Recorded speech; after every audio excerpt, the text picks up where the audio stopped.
Hello বন্ধুরা, কেমন আছেন আপনারা? আজকের রেসিপি হচ্ছে দই তাড়কা। একবার এই দই তাড়কা বাড়িতে বানাবেন, তারপরে আপনার মনে হবে আমি রোজ রোজ বানাই, এত দুর্দান্ত খেতে।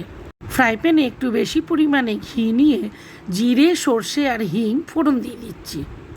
তারপরে বেশি পরিমাণে পেঁয়াজ কুচি, রসুন কুচি, কাঁচা লঙ্কা চেরা আর কয়েকটা কারি পাতা দিয়ে ভালো করে ভেজে নিচ্ছি।